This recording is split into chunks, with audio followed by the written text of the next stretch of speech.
Hey guys, it's me, Pan here, and I'm back with another read-along video. And we have here is the best-selling book series, It Takes Two, written 2 Steps Back, written by Belle Payton, author of this book, and we're about to head over to the 14th chapter, and we'll continue on with this story as we're almost done.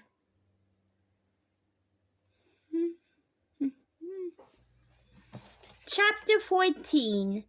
Ava sat at a little table close to the front of the room, listening to Tommy's trio perform.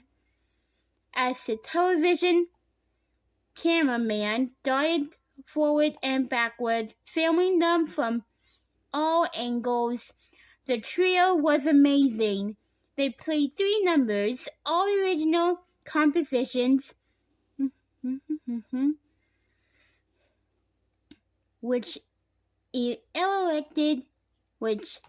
elicited enthusiastic clapping and cheering from the audience.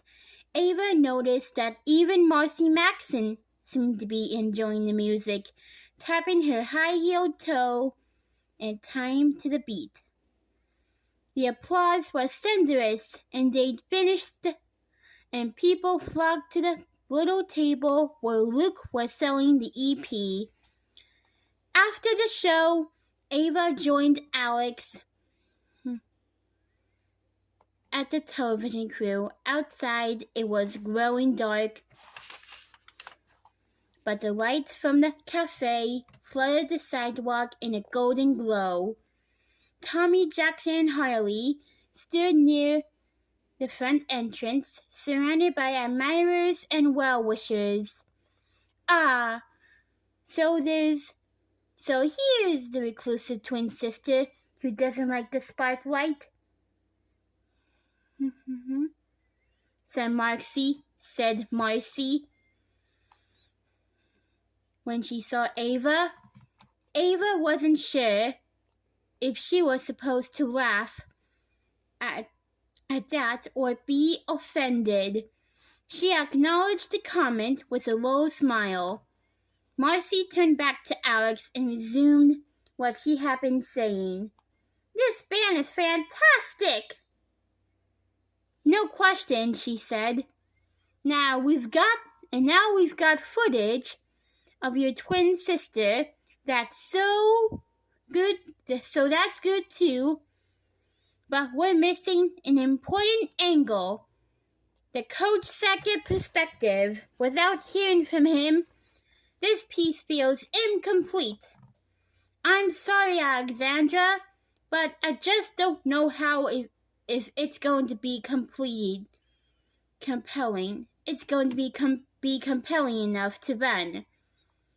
Ava saw Alex's face fall. Her chin began to quiver slightly, but if Marcy noticed, she did not acknowledge it. She gave her crew a little nod, and they began to fold up their equipment. "Wait!" said Ava. Everyone stopped and stared at her, including Alex. "Please don't go yet," she said. "Wait here for just 2 more minutes. I'll be right back." She didn't look back to see if they complied. She raced down the street past 3 or 4 closed storefronts. She sped around the corner and stopped, panting where she was. There he was. "Coach, wait up!" Her father turned and waited for her to approach. Panting, she grabbed his arm with both hands. "Coach, Alex needs you." "Will you talk to her put her story on camera? He frowned. I promised Tom I wanted to be a presence tonight for his big performance. It was fantastic to be able to listen to them from the stage door entrance, and I'm grateful you got me there. But he doesn't know I was there, and I don't want to steal his spotlight. Coach, the concert is over. He'll understand, and we can ask him first to make sure. Just please come for Alex. That seemed to clinch it. He followed her back to the press.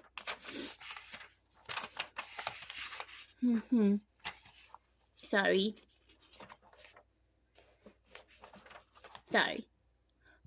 Marcy Maxson glanced at her sparkly watch for the third time in 3 minutes. I'm sorry, Alexandra, she said. We need to get going. I have to add the other story for tomorrow's evening slot. Alex willed herself not to cry. I understand, she said in a tiny voice. I'm sorry it didn't work out. Marcy, look! Who's coming? Said Kansas, gesturing down the block.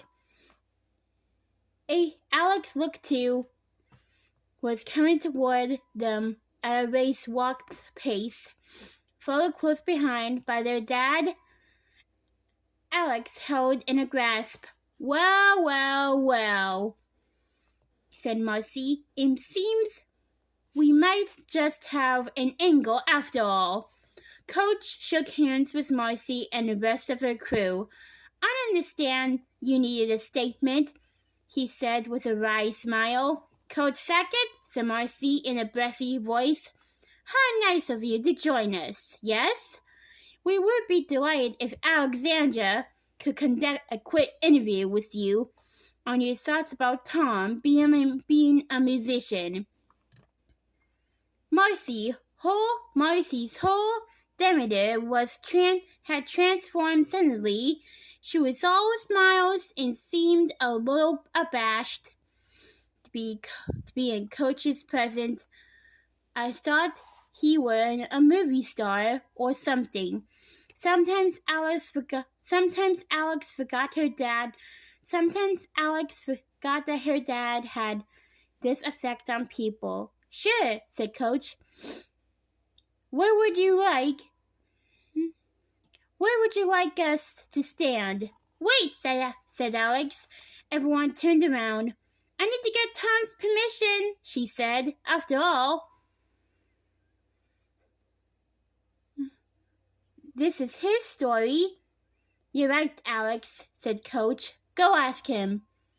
Of course, Tommy was fine with it. Heck, yeah, he said. This piece of yours has been the best free publicity anyone could ask for. By this time, Tommy, Harley, and Jackson had joined the rest of the group outside the cafe. Their well-wishers moved over to the interview area to watch. The cameraman gave the signal, and Alex stood side by side with her father. She beamed into the camera once again, feeling electrified and euphoric as soon as the low red light went on. We're rolling, said the cameraman. So, Coach Dad, said Alex, how do you feel about your son pursuing his artistic dream? I'm proud of him, truly deeply happy that he's become the person that he is. Coach was also very relaxed in front of the camera. This didn't surprise Alex. Of course, he had been mobbed by the press. Ever since he accepted the position ever since he accepted the position. Ever since he accepted the position of coach of the Tigers. And he done dozens upon dozens of interviews. And what if one day soon your son chooses music over football? How will you feel then? It was a question Alex had been wanting to ask her father for some time now. How weird that she was finally asking it if she was finally asking it of him here in front of a crowd with a camera rolling. Her father waited to hear what Coach would say.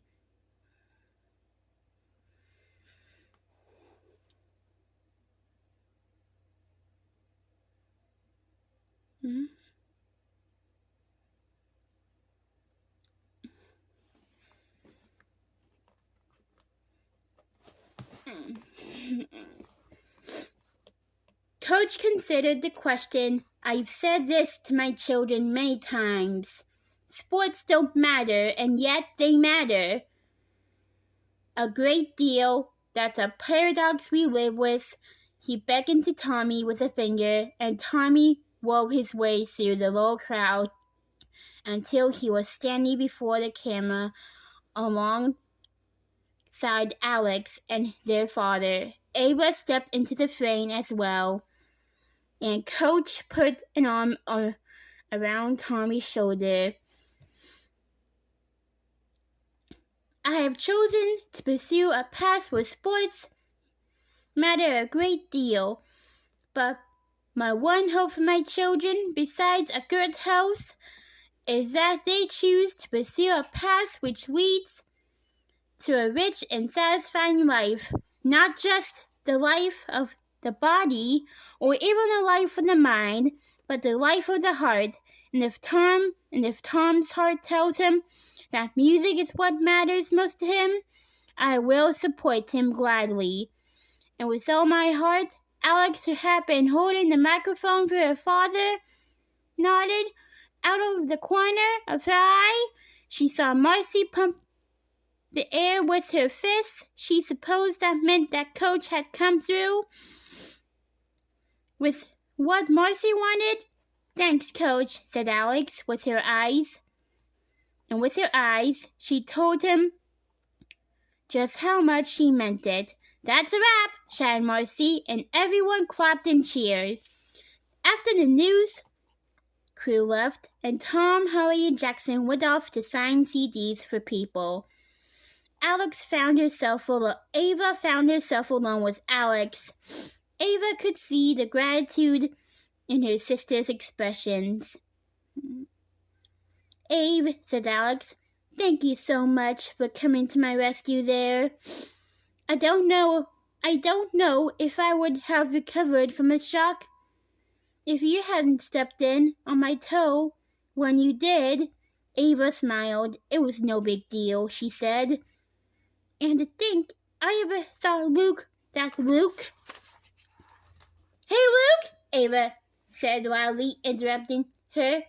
She'd seen him approaching.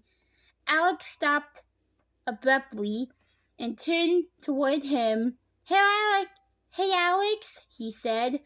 I hope I didn't throw a wrench into the works, asking Holly out on camera.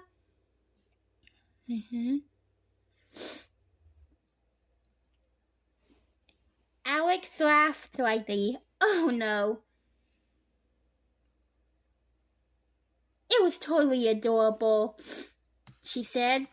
Well, yeah. I don't know if you know about it, but for homecoming, they have a contest every year for who has the best surprise ask. And I've kind of had a crush on Harley for months, and was finally starting to think maybe it was receptional. It was republical. So I took a big chance and asked her. He grinned sheepishly. Ava whacked him over the head with a rolled-up program. You sure did take the chance.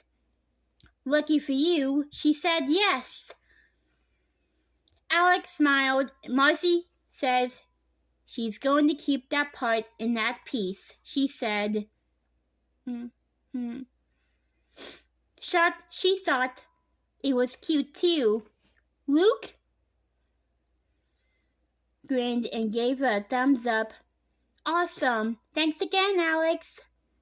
Alex waited until he was several steps away from them to cover her face with her hands and groan. Well, it's too bad that Luke didn't ask Alex out to come. Well, it's too bad that Luke didn't ask Alex to homecoming, but he did ask Harley, and she said yes. And you know what else? Luke has a crush on Harley for months. And well, that brings the end of this chapter. Stay tuned for more coming up next week. And we're almost done with this book. Only 2 more chapters left and we're done.